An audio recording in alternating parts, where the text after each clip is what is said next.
Hello, greetings. I hope you can see and hear me because I'm always concerned that nobody is. But thanks for joining me. This is an important one. We have a lot to talk about, a lot to unpack in regards to yesterday's attack, synagogue attack in the UK, which we're going to get into. Of course, the act itself is important, the terrorist act, and we're going to talk about that. But I also ultimately want to show you where it comes from, directly and indirectly. Obviously, indirectly, we can say Islamic teachings, jihad, etc. But in this case, it's coming. Just 1 second. But also, we want to talk about the indirect or indirectly how it's coming, because it comes from an interesting source, and there's much to be learned. At any rate, let's jump into it. Let's talk about what happened. I'm going to first read to you a few excerpts from an AP report about what happened yesterday. And it goes as follows, quote, "An assailant drove a car into people outside a synagogue Thursday in northern England and stabbed 2 of them to death in what police called a terrorist attack on the holiest day of the Jewish year. Officers shot and killed the suspect at the synagogue in Manchester, police said, though authorities took some time to confirm he was dead because he was wearing a vest that made it appear as if he had explosives. Police later said he did not have a bomb." They were wise, actually, to double check, because oftentimes on these sorts of rampages by Islamic terrorists, especially in churches, they do wear suicide vests, including a very recent one in June in Syria, where some Islamic terrorists entered into a church in Damascus. They opened fire, and then I know at least one of them blew themselves up, taking many with him, many Christian worshippers. The report continues, quote, "The Metropolitan Police Force in London, which leads the nation's counter-terrorism policing operations, declared the rampage a terrorist attack." Okay. "The assault took place as people gathered at an Orthodox synagogue in an outer neighborhood of Manchester on Yom Kippur, the Day of Atonement and the most solemn day in the Jewish calendar." Now, the man who launched this was a Syrian, and his name is Jihad. His first name, Jihad. Jihad well, it translates into Syria. His name is Jihad the Syrian, and he was a Syrian refugee, and the UK, of course, took him in. And well, this happened. All right, so let's talk about what most likely led to this attack. And and by the way, the most recent news is this Jihad fellow was also being investigated for rape. Go figure, right? See, that's the UK, right? Always bringing in the best and the classiest people to live amongst their citizens. All right, so let's talk about what led to this and what can be learned from it, which is much, actually, namely the worst doctrines of Islam, as I will show you as we unpack. So come back with me now to the last stream I did. If you recall, I think it was last week, and I spoke about the Muslim persecution of Christians. And I read to you from the reports that I write, and I believe the one I quoted from was the most recent one, which dealt with August. Okay. And bear with me, because this is all relevant, and I'm going to show you how it's all interrelated. You're thinking, how did this guy go from the London or the UK to he's in Africa now? But I will show you. So in the August, in the carnage of Christians that occurred in August, if you recall, the two countries that I really stressed and spent a lot of time talking about were Mozambique and the Congo, the so-called Democratic Republic of Congo. And I read to you what was happening, what Muslims were doing to the Christians in those nations, which included mass massacres. Of course, that's kind of redundant. Mass massacre. Massacre is mass. Beheading of Christians, burning down churches, burning down Christian villages and settlements, slaughtering. The numbers are always hard to get, and whatever's reported is often a lot less than what it really is. But mass slaughter and even a greater displacement also went on. Okay, and I read that to you. And now, what I didn't tell you at the time was that the Islamic State, ISIS, which many people think is down and out, but it's really not. And in fact, it's very powerful in Africa. And a lot of these attacks are by groups that are either directly under the umbrella of ISIS or affiliates of them. They're partners in jihad, essentially. But in September, after all this mass carnage took place in Mozambique and the Congo, ISIS, they have their own glossy magazine that they publish online. And, and in one of them, one of the editorials was boasting about what Muslim jihadists had been doing to the Christians in these two countries, Mozambique and Congo. And it spoke a little in Africa in general. I'm going to be reading to you from it. And in it, so actually, here we go. Let me just I'm trying to look for the quotes that I'm going to read to you. All right.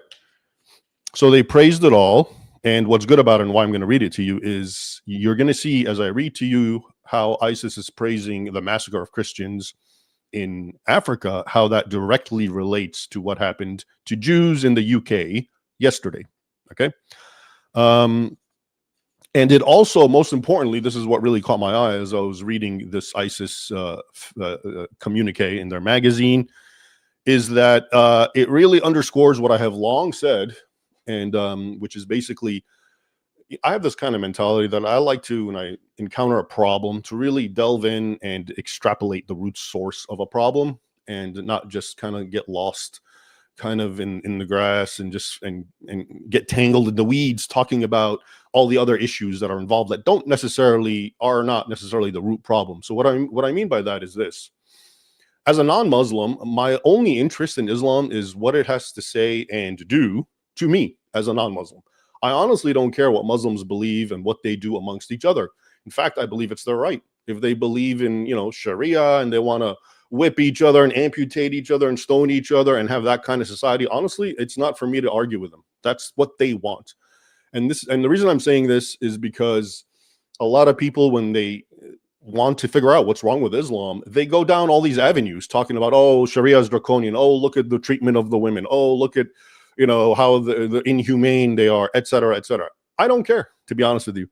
Okay, they picked it. That's the way they want to be. And I'm not going to go there and force them to change. So what do I care about? As mentioned, I care about what they have in store for me as a non-Muslim. Okay, that interests me. And I think that should interest you if you're a non-Muslim. Okay, and I tell you this because what we're going to read right now, the ISIS communique, is essentially going to highlight exactly what I have stressed. I identified a long time ago, and I think I wrote an article in 2008 about what the most problematic, troubling doctrines vis-a-vis non-Muslims are, and there are three that I identified, and we'll get into it, but I'll read it to you first.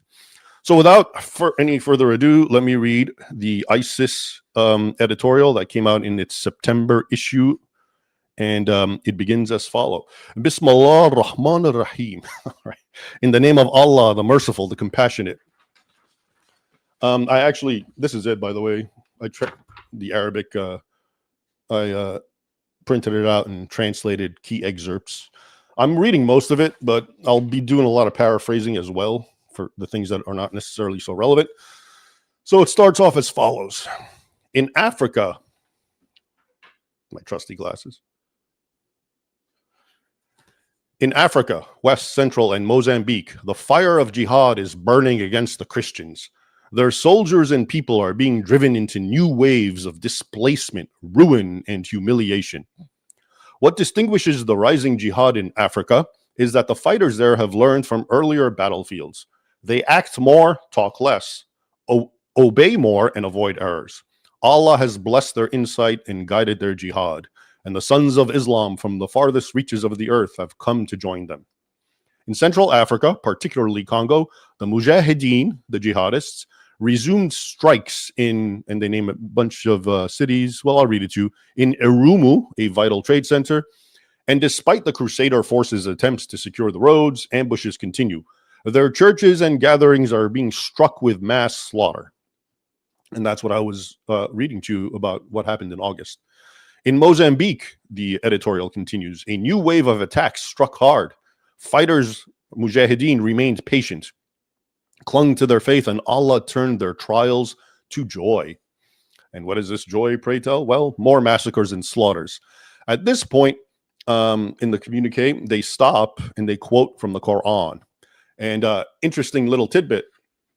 I always like to have fun with ChatGPT and all these AIs. And so I took this this ISIS statement that I just showed you in Arabic and said, hey, can you translate it? And it was like, sure. And then I said, I want a literal word for word translation. And it was like, okay, got you. Okay. And I pasted it, and it gave me a translation, which in the beginning seemed okay, but I kept comparing it with the Arabic. And one of the key differences is the quote. I just told you right now, ISIS has a quote from the Quran. That quote was completely missing. Okay. And what is the quote? It's Quran 9:29. All right. So let me read this one to you in my trusty Quran. By the way, a lot of you guys seem to be amused when I speak in Arabic. I saw that in another video. So let me read to you the verse in question in Arabic so you see how it sounds. And this is Quran 9:29, Surah Al-Tawbah. And it goes as follows. قاتلوا الذين لا يؤمنون بالله ولا باليوم الآخر ولا يحرمون ما حرم الله ورسوله ولا يدينون الدين الحق من الذين أوتوا الكتاب حتى يعطوا الجزية عن يد وهم صاغرون. All right, so that's the infamous Quran 9:29. So let me translate it, which I already did right here. It says as follows: fight those who do not believe in Allah and the last day, nor comply with what Allah and his messenger have forbidden, nor embrace the religion of truth from among those who were given the scripture, which in Islamic exegesis refers primarily to Jews and Christians, though later on in actual practice and jurisprudence, it was extended to other non-Muslims. So among those who were given the scripture let me read it again. Fight those who do not believe in Allah and the last day, nor comply with what Allah and his messenger have forbidden, nor embrace the religion of truth from among those who were given the scripture, the people of the book, the Christians and Jews, until they pay jizya, willingly submitting and feeling fully humbled. Okay, so that's Quran 9:29. So they wrote that down in their communique after everything else I read to you about their boasting about what was happening in Mozambique and in the Congo. And they wrote that. And of course, that was the verse that the literal translation from AI just for some reason forgot to add.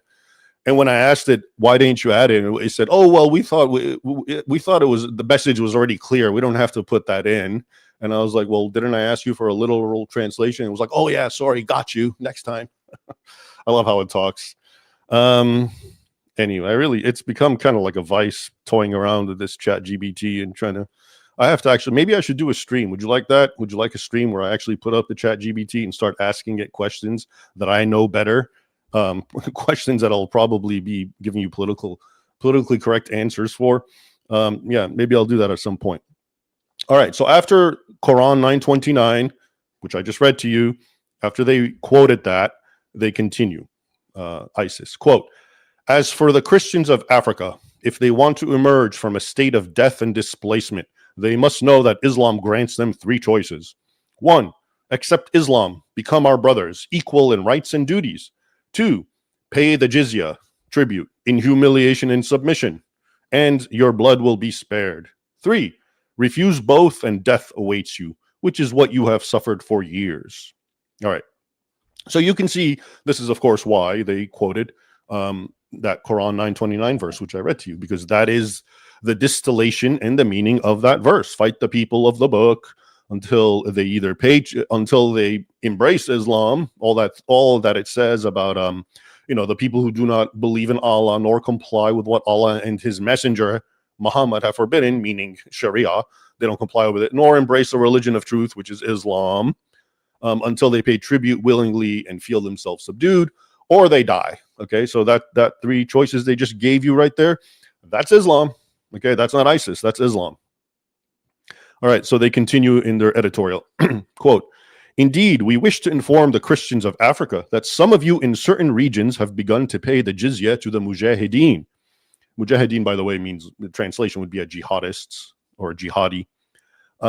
So they have begun to pay the jizya to the mujahideen with humiliation have been left unmolested because they're paying the jizya. Others among you have been rightly guided at the hands of the mujahideen and have understood that Jesus, son of Mary, is only a slave of Allah and a prophet. And you have embraced Islam, becoming our brothers. All right. So I should say that first, we should know, of course, that ISIS engages in a lot of propaganda. And second, I'm not saying that what they said is necessarily propaganda. It could be happening, but I don't personally know of any other reports saying that there are pockets of Christians, though it may be it's quite possible. And they're paying money actually to be left unmolested, or that they're actually converting, renouncing their faith, and embracing Islam and believing that Jesus, son of Mary, is only a slave of Allah and a prophet in order to assuage their sufferings. All right, but then the editorial continues. But the majority of you remain obstinate, destined for the third option, the sword, until the descent of Jesus, son of Mary. And this goes to the idea that there is going to be warfare and jihad, etc., until Jesus comes down. But it also means that recall that when Jesus comes down for Judgment Day in Islamic eschatology, he's going to come down and along with slaughtering all the pigs, because pigs are bad according to Islam, and Christians eat them, and Jesus is now coming to straighten Christians out. He's also going to abrogate the jizya. So now Christians can no longer pay tribute and remain as Christians. They actually have to convert to Islam or die. Now the three choices become two. Okay. So that's why they're mentioning that. They're going back to the idea of jizya. All right, and then it continues. Meanwhile, the Crusader states, that's what ISIS and all the so-called radical Muslims, that's how they refer to the West, which, as I'll get into, is rather ironic, and their rights. This is so they're continuing. Meanwhile, the Crusader states and their rights institutions, or talking about their human rights institutions, cry out over these attacks and denounce them as inhuman. They're referring to the attacks that I just referred to in Africa. Because this time, those slaughtered and victimized are other slaves of the cross, while they ignore the massacres of Muslims in Palestine and elsewhere, carried out with the weapons of these same governments, Western governments. They cry for Christian and Jewish blood and ignore Muslim blood. Such is the truth of their human rights, O human, being sarcastic here. Okay. Okay. I'm looking at some of your chats and comments, and I'll be taking some later. All right. So, all right, now let's talk about what they just said about the Crusader states. As I just mentioned to you, ISIS, of course, engages in propaganda, and a lot of it, unfortunately, Muslims don't get. So when they say Crusader states, and that's exactly how, the radical Muslims refer to Western governments. Okay, so the U.S., Europe, those are all so-called Crusader states. And the idea is that they are proponents of Christianity, and they're trying to safeguard Christianity, and they're involved in this, and they're trying to fight. They're waging a crusade, right? They're Crusader states. Okay, so as you can see, they're saying in the ISIS editorial that the Crusader states cry for all the inhuman sufferings of the other slaves of the cross. Okay, while ignoring massacres of Muslims in Palestine elsewhere. Okay, sorry, the West are not Crusader states. That's an insult to the Crusader states of former days, and they actually do not cry about Christian blood. To be quite clear, you may have seen my other video I did. I think it was a live stream a few weeks ago about what was happening in Nigeria. And the whole point is it's mass carnage and nobody's talking about it. After that video, actually, I'm happy to see a few people talked about it. But, as usual, it's just talk, and who knows what will come of it. But yeah, so this is all propaganda for a Muslim consumption, accusing the West of being a Crusader states that are really crying about attacks against fellow slaves of the cross. All right. No, that's not true. We know that, like we said. All right. Now it continues, the editorial. Quote, therefore, we remind the mujahideen, slaughter your humanitarianism with the blade of al-wala wal-bara. I'll get into that Arabic phrase soon because it's key. By showing mercy to Muslims and ferocity to infidels, as your prophet and his companions were. Show mercy, be harsh. And they repeat it, and then they quote the Quran. And the Quran says, quote, Muhammad is the messenger of Allah, and those with him are harsh against the infidels, but merciful among themselves. And that, I believe, is Quran 48:29. You can look it up. Okay. So let's unpack some of what we just read here, because it's rather important. If you saw now, this entire editorial is talking about exactly the three doctrines I identified a long, long time ago that I said these are the problematic ones that every non-Muslim should be concerned about, as opposed to all the other sort of inter civilizational things, what they do amongst each other, which again, that can be a distraction. And so what are they? So the first one that I identified that is the root cause of it all is the last one that they just quoted, which is that word al-wala wal-bara. Okay, al-wala wal-bara in Arabic can be translated in various ways. It's a dichotomy, and al-wala could mean loyalty, it could mean alliance, could mean friendship, could mean love. Okay, and al-bara is the exact opposite. It's the antithesis. It means basically, being disavowing something or someone in this case, which is the case, or even hating something, being disloyal to it, and etc. So I used to, for the longest time, I actually translated one of the earliest, right here, my first book, the Al Qaeda Reader, which I started working on in 2005.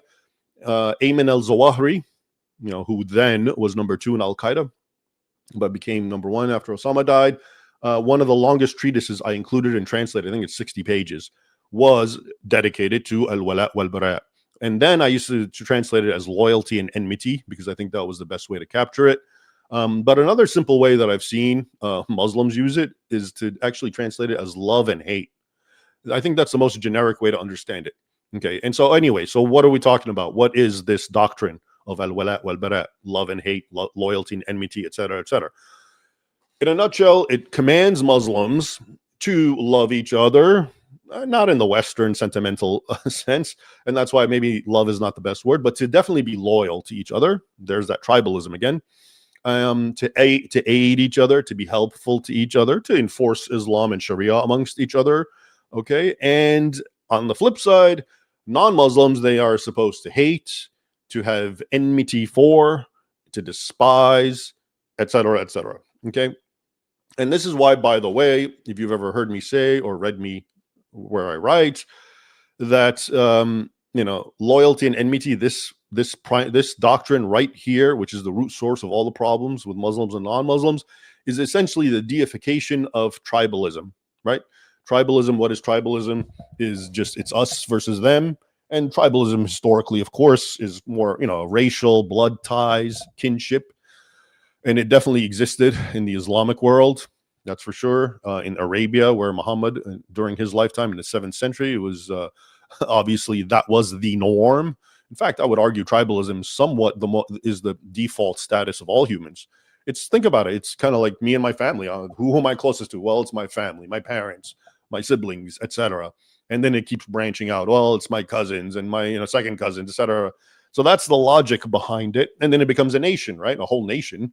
You look at them, they all look alike, right? I mean, obviously different appearance amongst family, but it grows kind of organically like that. And historically, that's what people were loyal to. And everyone else now becomes the outsider. So hence tribalism. But what Muhammad did is he deified it. So now it wasn't about blood kinship. It was about who's a Muslim and who's not a Muslim.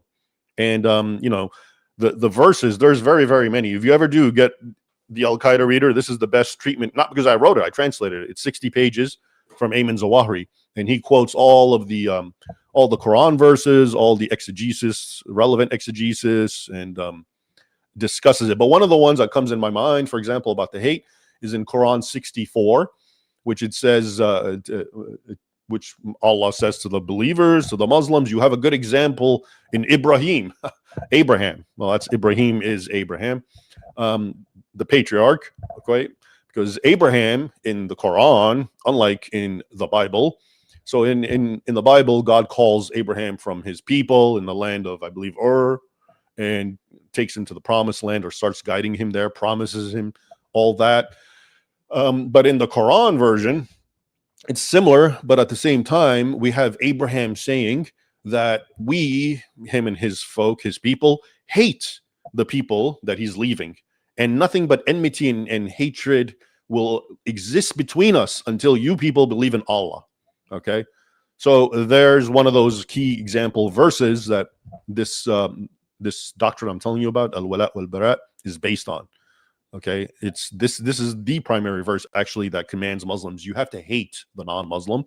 Why? Because the Quran says, Allah says, Abraham is a good example, Ibrahim. And what did Ibrahim say? So look it up, 64, Quran 64. Let me see if I have it here in this Quran. Yeah, I mean, I do, but and this Quran, by the way, I like to read it in the Arabic because the English next to it is a little PC for my taste. Anyway, I don't want to waste too much time on this. Bear with me. Almost there.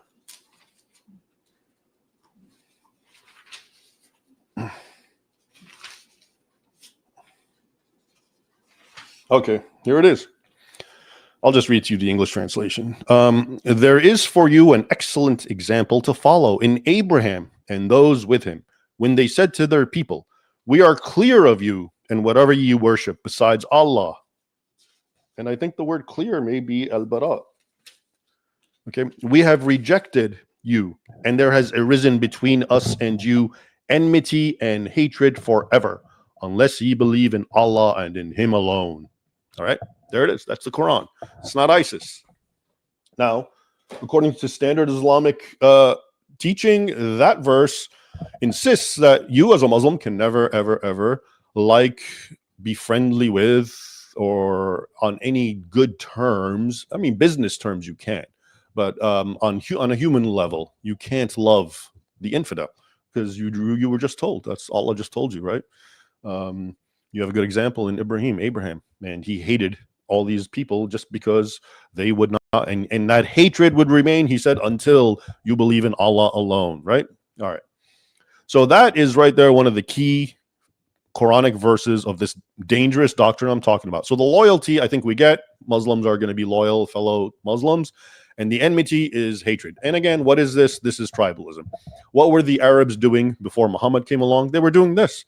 They were tribal kin, and anyone outside the tribe was free game to be attacked, slaughtered, killed, enslaved, etc. That's what the non-tribal member existed for, simply. So now it's the same thing, but now it has the power of God behind it, Allah. This is why I say it's tribalism deified, tribalism 2.0, tribalism on steroids, if you will.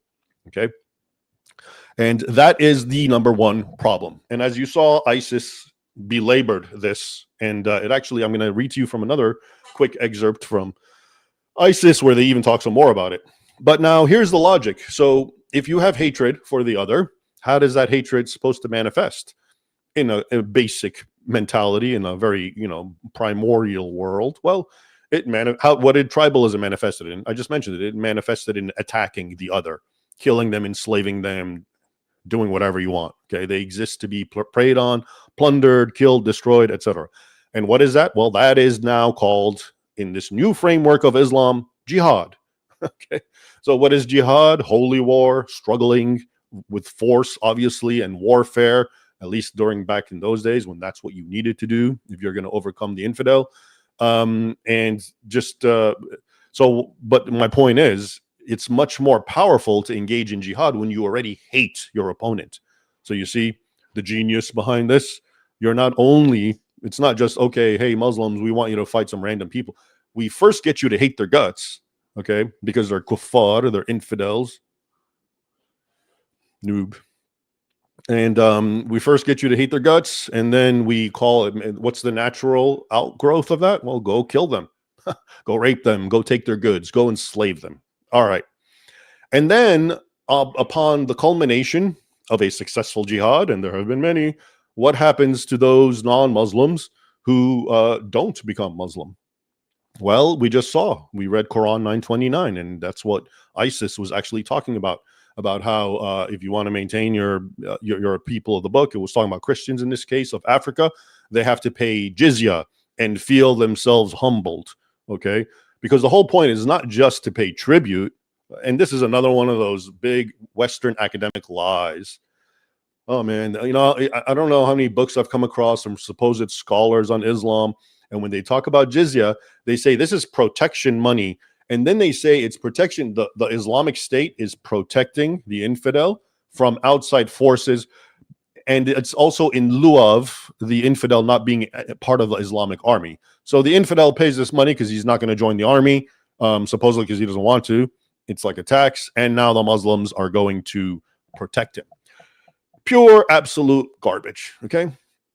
The only truth to it is that it is protection money, protection from Muslims. It's extortion money. You're paying just so the Muslims they're the ones who you don't want them, you want to be protected from. So you pay them. That's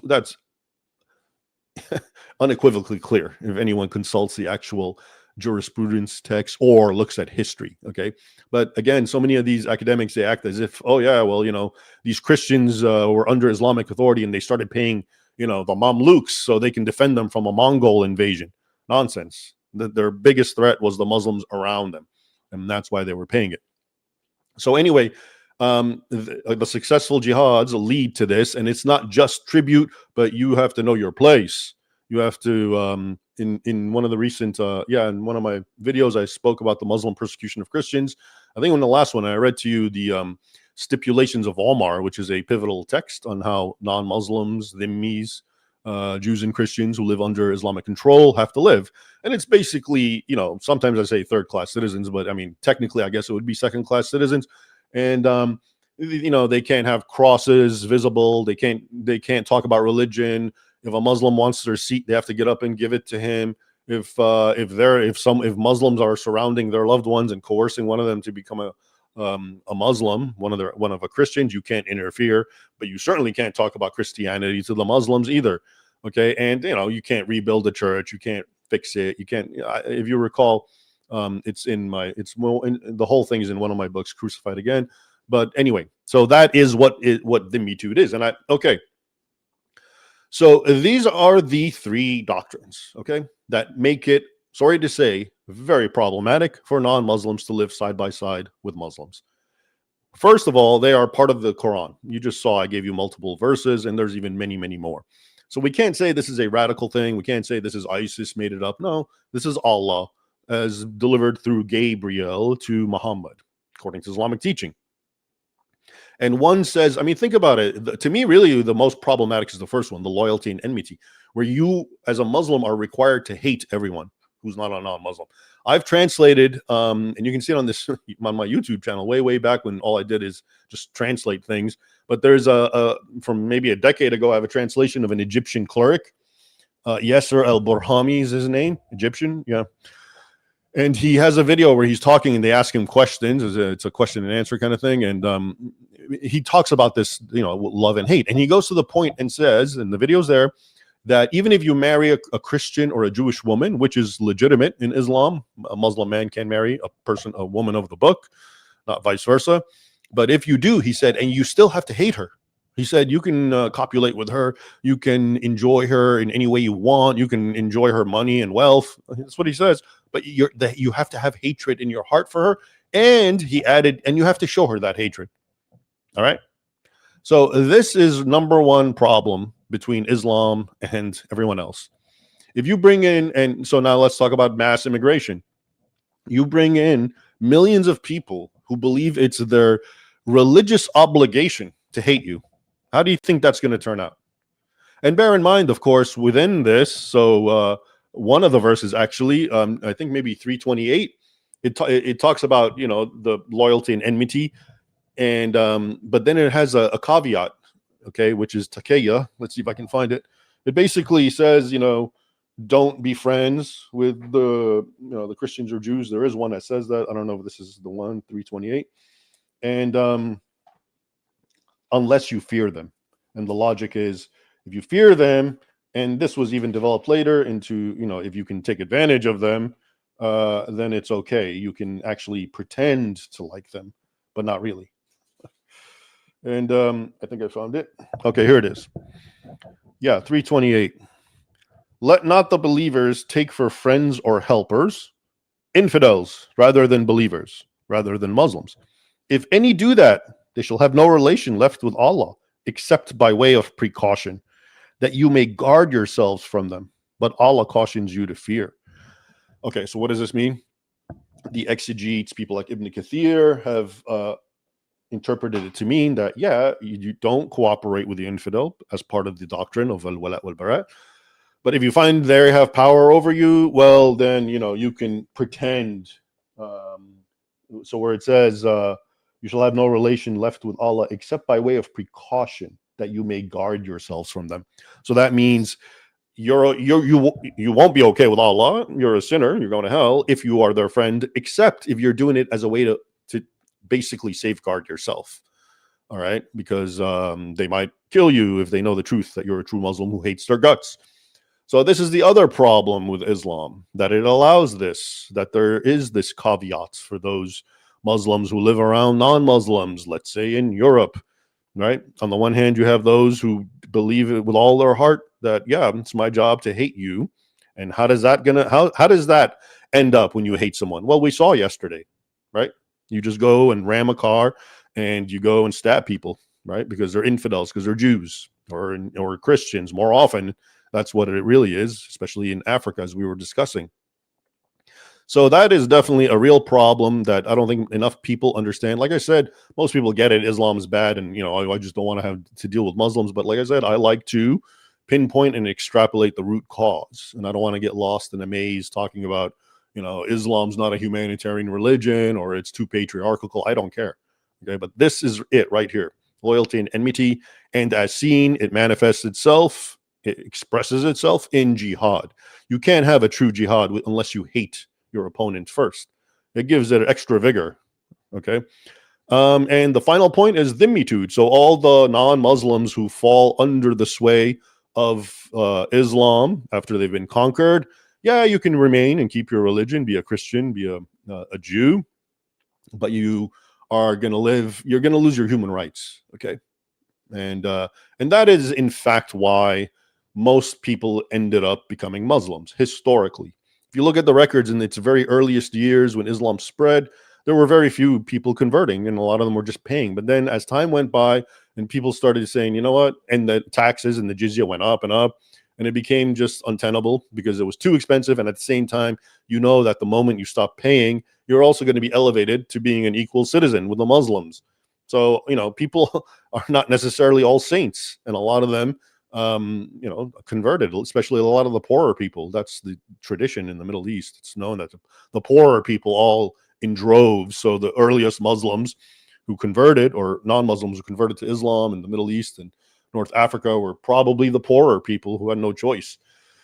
And so anyway, that too, dhimmitude, you have to understand, is a problem because it deals with the other. The other who lives under Islamic authority has to perpetually suffer and live in humiliation, because that's what the Quran calls for.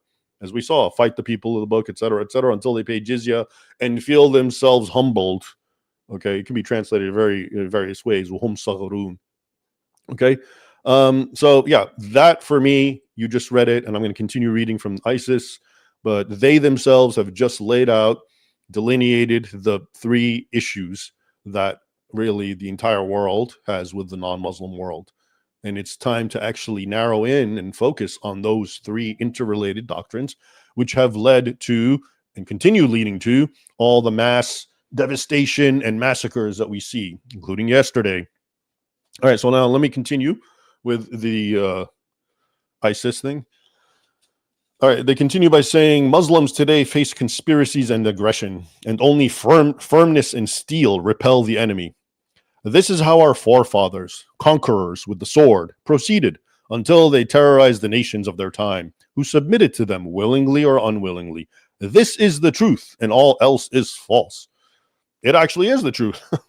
And this is now here's ISIS invoking history and talking about the Islamic conquests of history, which are many, and are well attested to both in Western Muslim histories and Indian histories, Far East histories, and so forth. They all have the same story to tell, which is Muslims invading, sacking, destroying, maybe giving the three choices of convert or don't convert, etc., subjugating, becoming dhimmis, etc., and then taking over. So in the West alone, Remember, what I just read to you, the loyalty and enmity and the jihad, that is what led to the conquest of nearly 3/4 of what was once Christendom in the 7th century.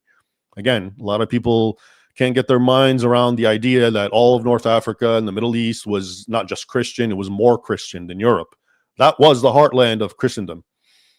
Egypt, Greater Syria, Asia Minor, today Turkey, all of North Africa.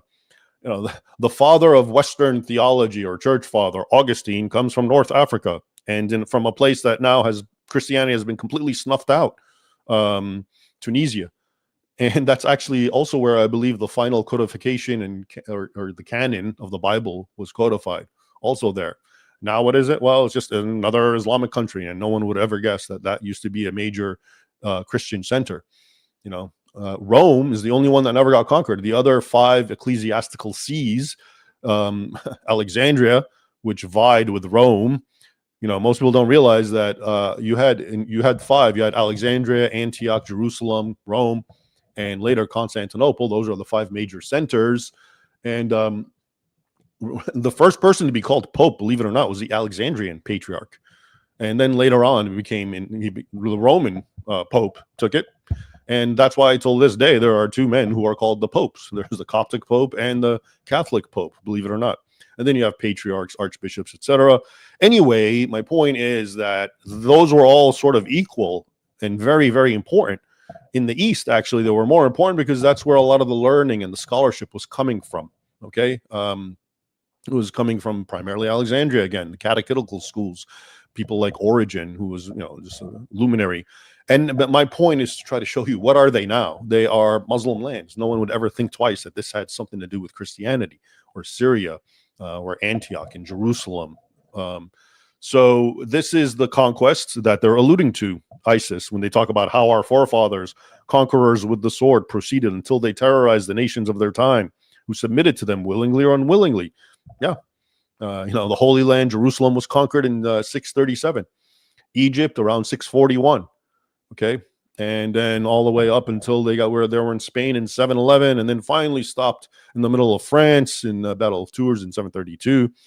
But also it went into the east, Persia conquered, great civilization. Further on into in the Indus Valley, conquests, and also far, far east into Indonesia, including, and a lot of people like to tell you Indonesia wasn't conquered, it was all trade. Well, I don't know about that.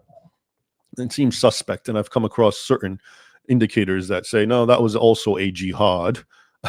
Even if it wasn't, I don't know what it proves. It's like, okay, there's one aberration. You found one out of like 10% of the lands were not conquered by the sword. I'm just kind of going off on a tangent because I sometimes hear people talk about, oh, well, Indonesia wasn't conquered by the sword. Yeah, well, actually it was. And another thing is, to keep in mind of when you hear ISIS talking the way they do about jihad and dhimmitude. So keeping the economy of most of the caliphates of history that ISIS is praising and trying to emulate were based entirely on raids against infidels, plunders, and especially on slave importation and exportation. That's where much of the money and manpower came from. And if Islamic nations produced something, and they did, it was actually non-Muslims who were doing it. So the so-called Golden Age that you often hear about, it's at the hands of mostly Persians and Christians and Jews and others, not really Muslims. Or if you find one or two, and I'm probably going to talk a little more about this, I'll do a video possibly about the Golden Age. But if you find 1 or 2 or 3 Muslims, they're often like just recent converts. And in other words, their worldview and their actions and modus operandi is still Persian or Christian or Jewish. So it's hard to say that they actually, that's a reflection of how wonderful Islam was. Okay, Andalus, they continue now in the ISIS thing. They quote, I'm quoting them, quote, Andalus, Spain, was lost due to the loss of al-wala wal-bara and will not return without jihad. So here we go again. What are they referring to? So Andalus, of course, Spain was conquered by Islam. I mentioned it in 711. And eventually, during the Reconquista, the Christians managed to evict the Muslims out by, the dates usually given is 1492, but they actually still had a lot of these Muslims living there until I think the 16th century, when it was basically enough's enough and they had to all go back to North Africa. But what he's referring to about loyalty and enmity is sometimes you may hear, have you watched the movie El Cid? And they show you how, well, Muslims and Christians sometimes allied together. And yeah, that was actually true because those Muslims were very much kind of watered down. They were oftentimes actually related to them. They looked more Spaniard than Moorish, especially the ones in the north. And their Islam was kind of skin deep. And I believe one of the final Umayyad caliphs, someone did a study, and his DNA was like 3% Arab, and it was 97 Spaniard. So there was a lot of reasons why they a lot of times you'd have alliances between Christians and Muslims against other Christians and Muslims, and that is what ISIS is complaining about. And instead, what happened is when these they're called the Ta'ifat states because they separated after the Umayyad Caliphate in Spain disintegrated, and what came then was radical Muslims from Africa, and they took over. Because the Muslims in Spain saw how weak they've gotten and they needed help, and they called on essentially the professional jihadists, and they kind of regretted it afterwards because once these guys came, and they came in waves. The first ones are known as al-Murabids, which is an Arabic word. It means al-Murabitun. Al-Murabitun is another word related to jihad. It comes from the concept of al-Ribat. Al-Ribat is basically the jihadists who would form fortresses and strongholds on the frontier with infidel territories so they can continuously raid and launch jihads against them. So that's what al-Murabitun means. In Spanish, it's al-Murabiduns. And then after they were beaten, then another dynasty arose from North Africa called the Almohads, which comes from the Arabic al-Muwahhidin, which is when ISIS goes like this, or you see any Muslim doing this. Muwahhidin means the Unitarians is how they translate it, which means God is one, not three. Okay, infidels. So in their very name is both a sort of invocation to jihad and a condemnation of Christianity. All right, at any rate, I'm going to continue now. We're almost done.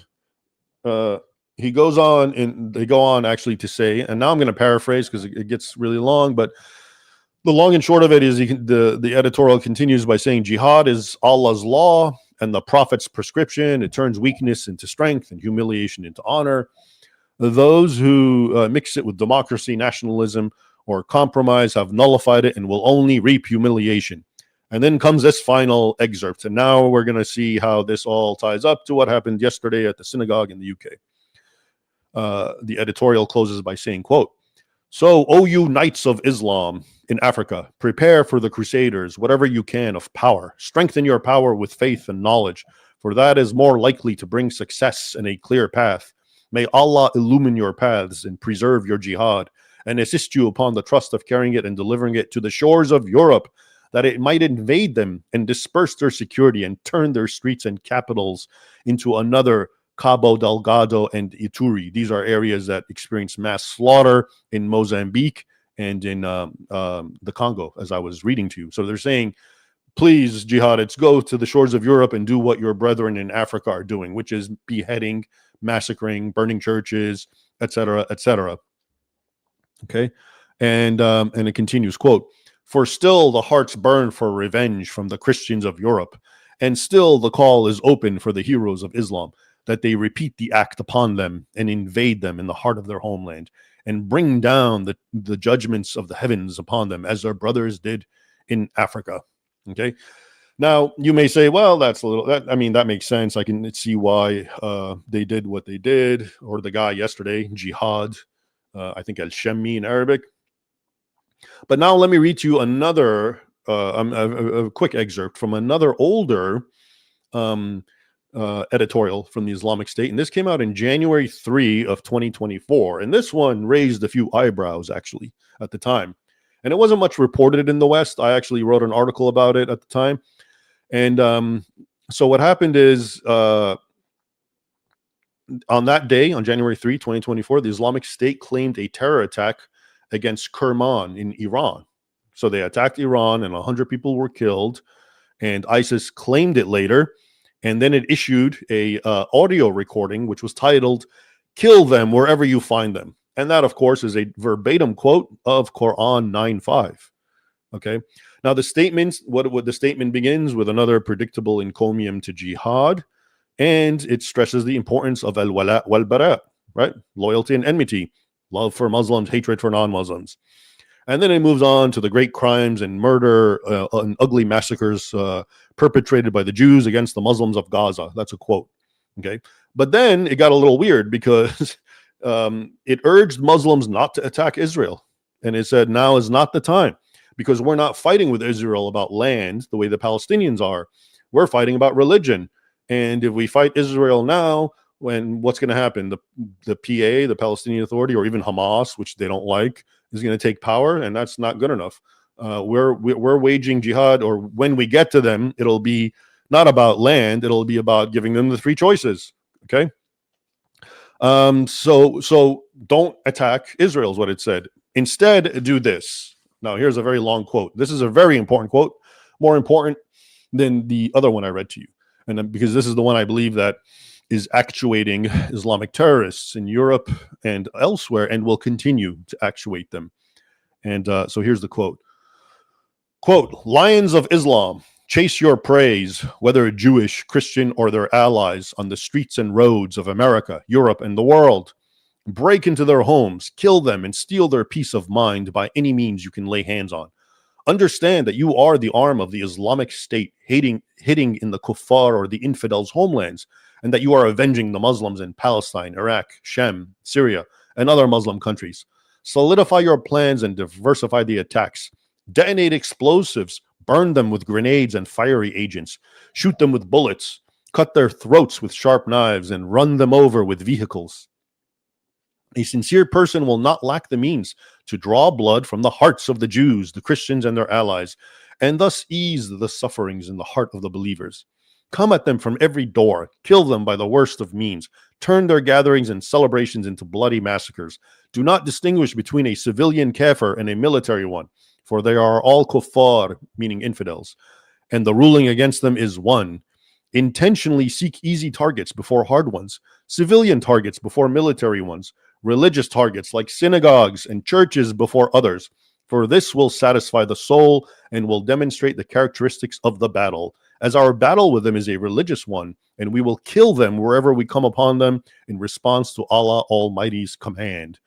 And which command is that? Is, of course, again, Quran 9:29, fight the people of the book until they pay tribute or die. And also Quran 9:5, the sword verse, which just says basically kill the infidels and the pagans wherever you find them.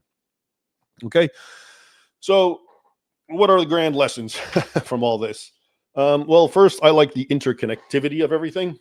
I showed you how what's going on in Africa is actually coming here, and it's and why it's coming here, and it's the same logic, and it's grounded in Islam. Don't ever forget the three main doctrines that these are the only ones that concern me. Like I said, if you want to busy yourself with Islam's other teachings and what they do to one another, that's your affair. But I'm only interested in what Islam has in store for me, and that's what they are. Islam teaches that I and you as non-Muslims must be hated, even though, and even worse, I wish the hate was always obvious and open, because at least you would know. And that's what's somewhat refreshing about ISIS. At least they, they're open about it. They're preaching the hate. Whereas another Muslim can smile to your face, as one of Muhammad's companions, Abu al-Darda, famously said. He said, "We smile to the face of some and our hearts curse them." Okay, so this is the number one problem, this hatred that is either sometimes concealed, sometimes not concealed. And and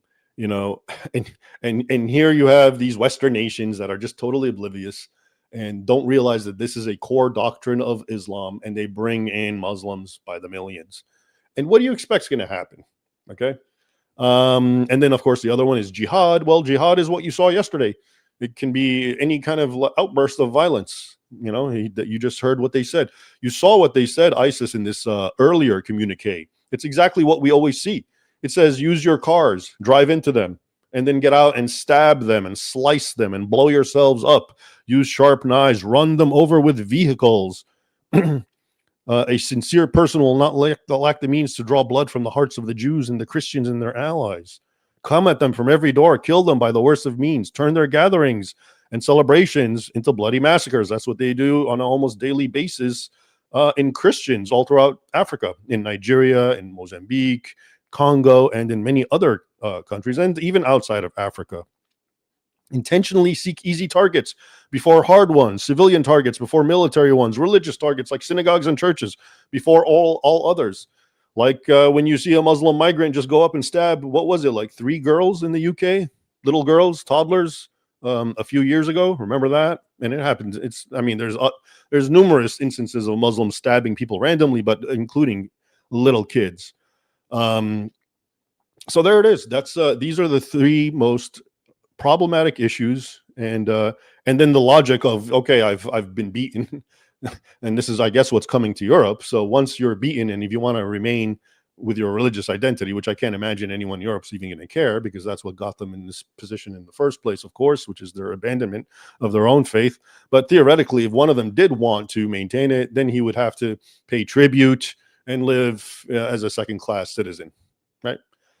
There's the problem. Now, before I close, let's see what you all have to say.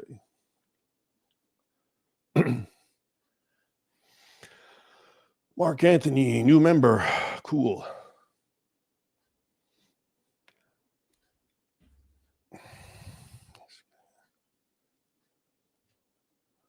Mustard, thanks.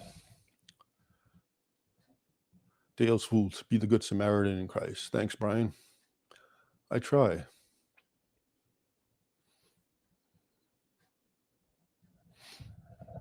Thanks, Kevin. Mr. Ibrahim telling us his conversations with AI is my new favorite genre. Yeah, I'm actually thinking about maybe I'll do a live stream about it, once I figure out how to actually have my screen shared with you all, which I think I'm getting there soon. It's not as hard as I thought. I'm probably going to sit and I'm going to talk to it about things like El Zot.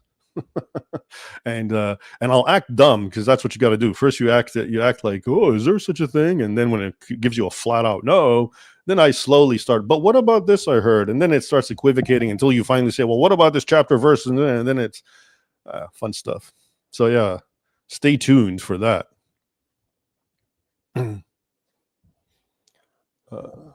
Brian, Brother Raymond, may God bless you, our brothers in the Middle East. Your studying has opened so much truth that was kept in the dark for far too long. Thank you, my friend. I appreciate that. Coltrane, I hope you get to debate Roy Casagrande. He is truly despicable. Marxist, revisionist, historical type. He needs to be checked thoroughly and his rhetoric rectified. Yeah, I think you might be talking about, I did a recent interview, you might have seen it, came out yesterday, with Peter Boghossian. And he was asking me, who do you want to debate? We got to get you to debate someone, et cetera, et cetera. And honestly, I don't follow. If you would have seen my first video that I did with Peter a few months back in Budapest, he asked me the same question. I didn't even know, because I don't follow what the kooky leftist, quote unquote, historians are saying about Islam anymore, unless I need to write a hit piece and just show how stupid they are. Then I care. But this guy, this Roy Casagrande, a lot of people keep sending his name to me. That's the only reason I know it. And they're just like, you gotta respond to this guy and the stuff that he says, etc. I haven't really watched any yet, but I did see a couple of clips, and I see his videos get a lot of views, like millions. So definitely, if he is a purveyor of false information, and it certainly sounds like that from what you've all been telling me, yeah, he's someone I plan on looking into. And if I don't debate him, maybe I'll do another live stream where I'll play clips of what he has to say and then give you the truth or the facts as they were. All right.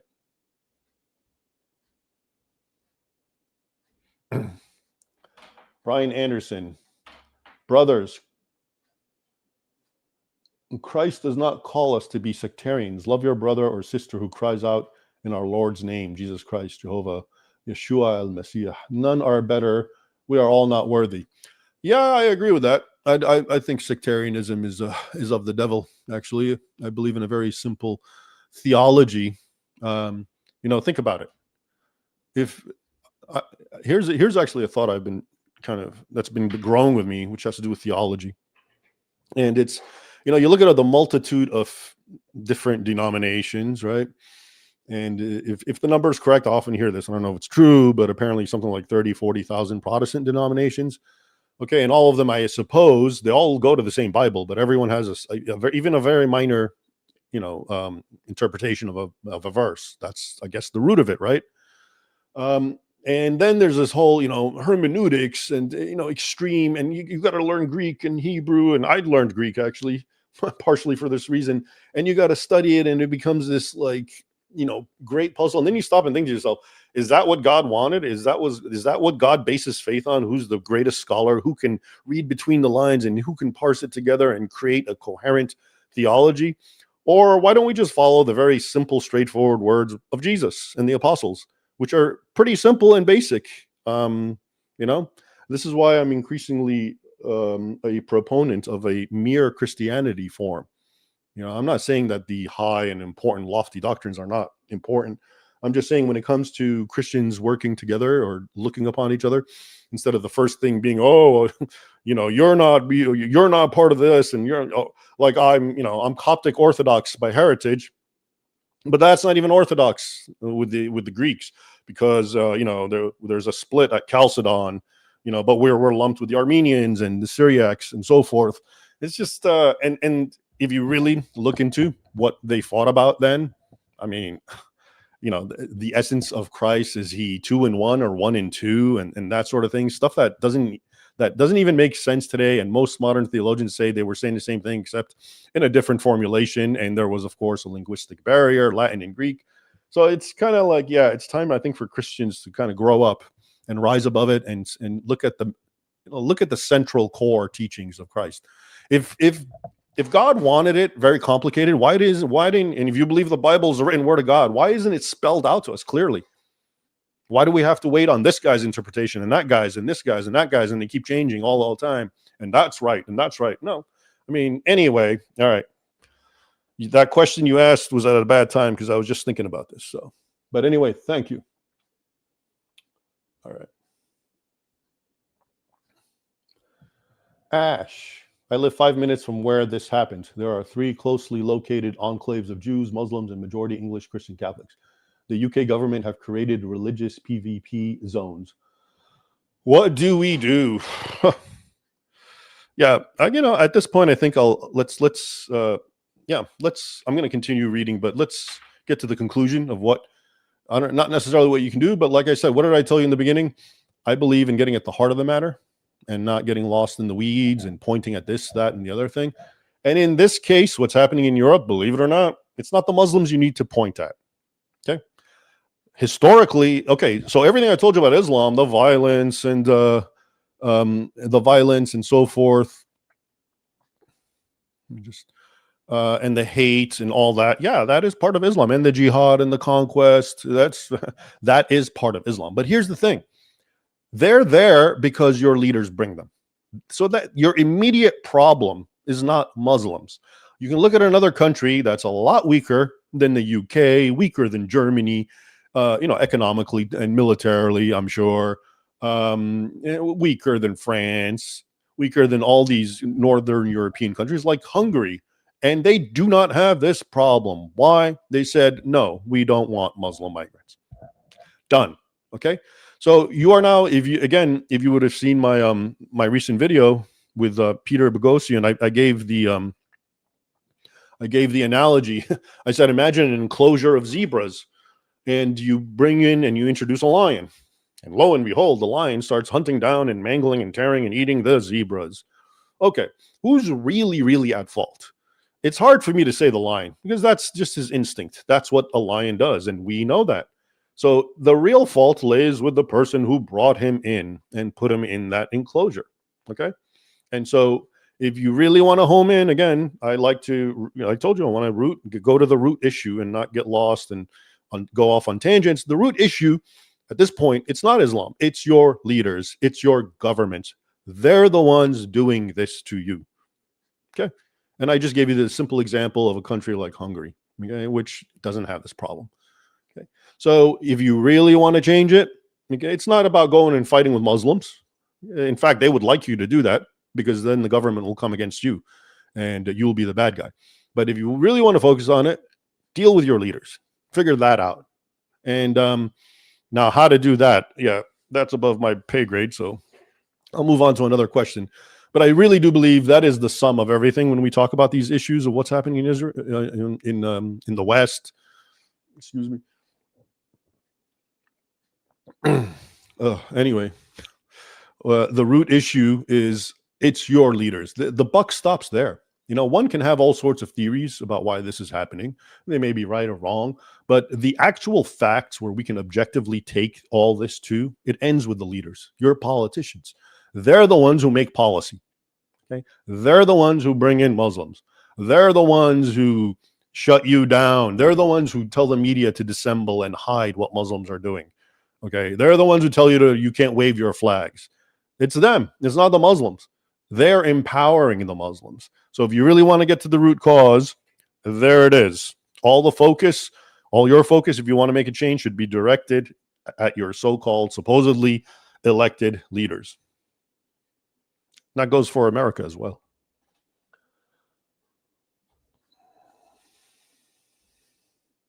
Thanks, Donovan.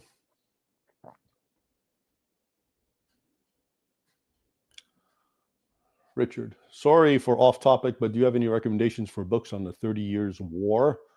I can't find any at all. Also, what's the history of the sword on your wall? He's referring to this sword. And now Noob's going to grab it. Yeah, I actually have several swords, and they all have colorful histories. Maybe at some point I'll elaborate. But I'm fond of my swords and axes and all sorts of battle weapons. I mean, come on, what would you expect from a guy like me who's always writing about warriors and jihad and crusade? And I even have scimitars laying around here. Don't think too odd of me, but Daniel, I want Ben Shapiro to interview Raymond. I've learned more about the Crusades from Raymond on YouTube than I was ever taught in school. Well, thanks. I'm always happy to be interviewed by anyone. I'm, happy to spread the word. Brian Anderson, train brothers, raise up your fellow brothers and sisters to defend which God has given you. Jesus even said, a strong man defends what he has, and if he is defeated, all will be plundered. Prepare, brothers, to be true peacekeepers. Deus vult. Yeah, and that is, ultimately that's a topic for another day, but it's a very important topic, which is, of course, all that I talk about. And it's really the topic of my forthcoming book, which is The Two Swords of Christ. And Brian also says, brothers, they are also fighting in legislation. And yeah, that's much of what we're talking about. You will see how it was dealt by real Christians of former days. Okay. They were not doormat Christians. And again, this is a whole other topic that I definitely want to get into, about how, how Christians have been intentionally weakened into thinking their religion is just to be a doormat. And that's, in many ways, that is the root cause of what's happening to the West, okay, at the hands of Muslims and others. Nick, love your work, Raymond. Blessings in his name. Thank you, Nick. I appreciate that. Rabut Guliman, as a Jewish man, I don't mean to be dramatic, but I don't feel safe anymore, even in my own country of South Africa. I don't blame you. I'm sorry. Yeah. But times are quickly turning, and people are just, the problem with Christians is they're so good today at being like doves and so bad at being like serpents. And I'll elaborate on that at some point. Coltrane, Jesus told Peter to put the sword away, not get rid of it. A strong man keeps what he has. A weak man loses all. We need to defend ourselves and each other. Yeah, I agree. And again, Jesus, we can get it. This is, again, another topic, but Jesus and the whole idea of just war is I guess most people think Jesus disavows violence. Well, then why did he engage in violence? What did he do when he went into the temple? He made a whip and whipped people and hurled tables. That's called violence. The Lord engaged in violence, not just Old Testament, Jesus. Okay, so there is a time and place for everything. And I don't in any way, shape, or form believe violence is inherently evil. It's what it's being used against. And again, this reminds me of my forthcoming book, The Two Swords of Christ, because the military orders, which were holy monks, grappled with these issues. And in the end, they had no problem with it. And you'll see why. Okay.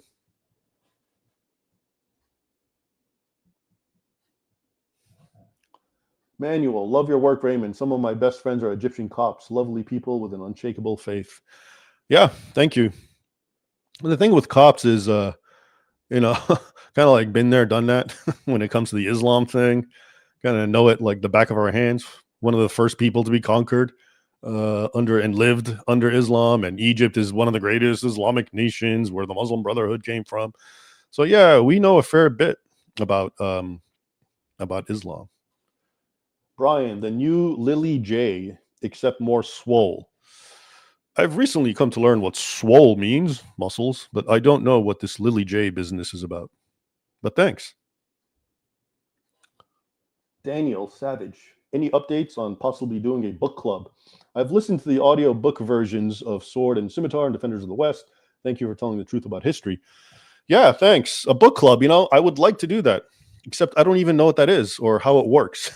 I've never been at a book club. What do we do? Kind of like talk about a book, or do I sign a book to read and then we can all chat about it? I mean, I'd be down for something like that.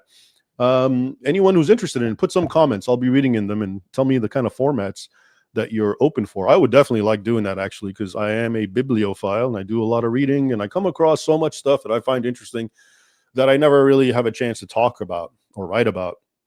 And so a book club might be a really good thing. Thanks for the idea, and let's see where it goes. Anthony, Viva Cristo Rey. Thank you. James, new member, welcome. Oh, by the way, a lot of you I know have become members, and I just want to say I'm going to make the membership better. I know so far, I think a lot of you are doing it just from the kindness of your heart to support the channel, and I definitely appreciate that. But I am going to try to give it more perks. All I've done so far, I think, is I try to release certain videos earlier for members, but I'm definitely going to be working on making it,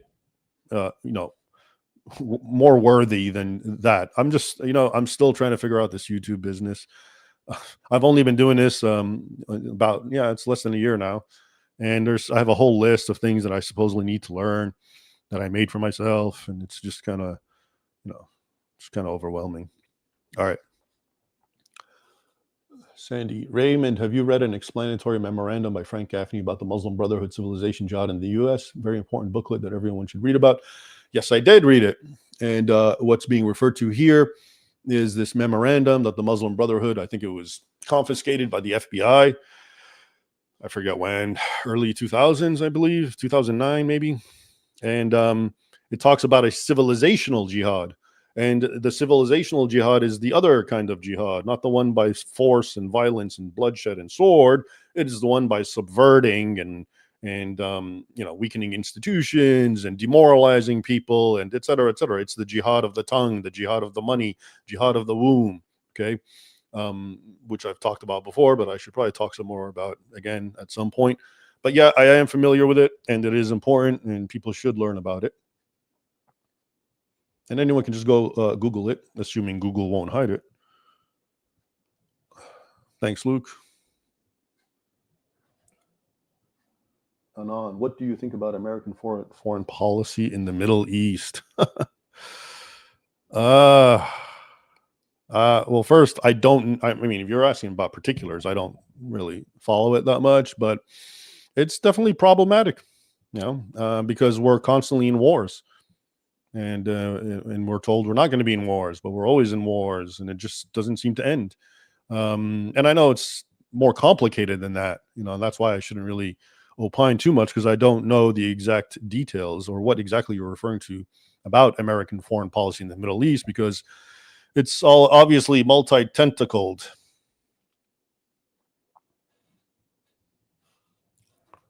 Kevin, careful with the sectarian talk. They'll flood in and try to distract from the topic at hand infinitely. I genuinely pray their minds are healed. What sectarian talk? Oh, are you talking about what I said about Christianity? Oh, maybe. Okay, whatever. Luke, what is your view on queers for Palestine? There's an oxymoron. I honestly don't know what that is, but I think I'm going to guess it's a bunch of homosexuals in the West who sort of support Palestine. That's the best that I understand. And I think the running joke is, of course, yeah. And if you go to Palestine, they're going to, stone you or throw you from a roof.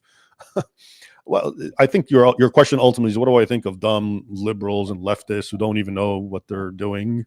Yeah. So you have a lot of that who don't know the details of what they're supporting or what they're saying. And oftentimes, those that they support turn against them, such as that Hamtramck in Michigan. I'm sure I'm not pronouncing it right. I know I still can't get over the missing vowel, where it became a Muslim majority city council and they were helped by the homosexuals and other the alphabet people. And once they came to power, they they banned gay pride, and the former felt betrayed. So yeah, something like that could happen. John, our so-called leaders use everything to their advantage: history, faith, belief, through psychological and propaganda tools and sciences. But can it also be used to educate? Well, sure. I mean, that's what they're supposed to be doing, educating in a good way. There's a reason Americans are so uneducated amongst one of the absolute. Isn't that ironic? You ever think about that? That America, the great, the rich, the powerful, military, we have one of the worst educational system. You think that's just a coincidence or by design? You think they want smart people or stupid people? I think the answer is self-evident. Eugene, you think Hegseth changing the name to Department of War is for a reason? A collective of religions against Islam for a 10th crusade? Maybe. I mean, he obviously changed it for a reason. Why would anyone change anything unless they have a reason? A 10th crusade. I don't know. I'm sure he would never say or agree to anything remotely like that. But and now, had he changed it to the Department of Crusade, might have a different take on it. Noel, new member. Hi. Daniel Robbins, new member. Hello.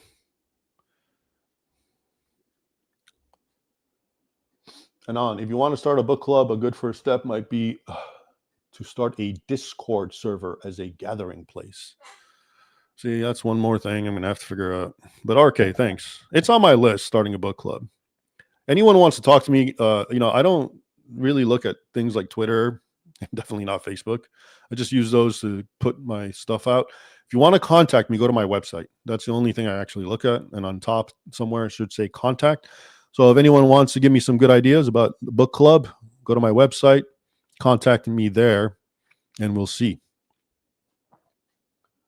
Chintu, would you ever sit together with Dr. David Wood, an apostate prophet, or someone like Robert Spencer? Genuinely curious. Yeah, sure. I've sat with most of those guys, actually. Maybe not apostate prophet. So yeah.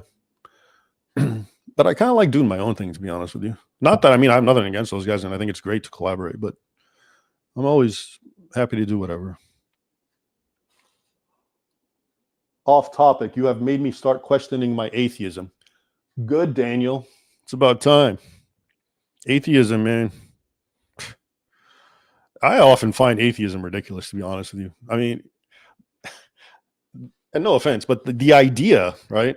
The idea that all this creation that is so complex that no human could, with our science and technology, we can't even remotely come close to doing the sorts of things. And it just happened accidentally. To me, that requires so much more faith, blind faith, than believing in a designer and a creator. I've never understood that. How anyone with a brain can think that all this came out of nothing. It's bad enough to say something came out of nothing. Okay, which is the fundamental idea, right? How did creation come? Something came out of nothing if there's no creator. But all this complexity and sophistication, and it just happened. I don't know. Yeah, that takes a lot of faith. So good for you for questioning your faith. All right, everyone. Thanks again for joining me. And remember the 3 points that we discussed. The whole problem with Islam is, first of all, it's that doctrine, love and hate, loyalty and enmity, al-wala' wal-bara'. and how it's just part of the Quran. There's several verses. Like I said, you can, if you go to my website, just put loyalty and enmity. I have a lot of articles about it, but also, like I said, the official treatise, 60 pages in this book, Al-Qaeda Reader, written by Ayman Zawahiri, Al-Qaeda's theoretician at the time. You can access it there. But that is, to me, the root problem, even worse than jihad, because jihad is predicated on it. Because you can't constantly go to warfare and sadistically treat people unless you hate them. So the hate is inculcated early on as a reason. And then, of course, it ends up with once you're conquered, you still can't live in peace because you have to be a third-class citizen, et cetera, et cetera. And all this is what European leaders are bringing in to live side by side with their citizens. And lo and behold, we see what happens, like what happened yesterday at that synagogue. Okay. All right. Take care, and I'll see you again. I'm starting to enjoy this. Be sure to join me for the next one. All right. Bye-bye. Noob. Stupid.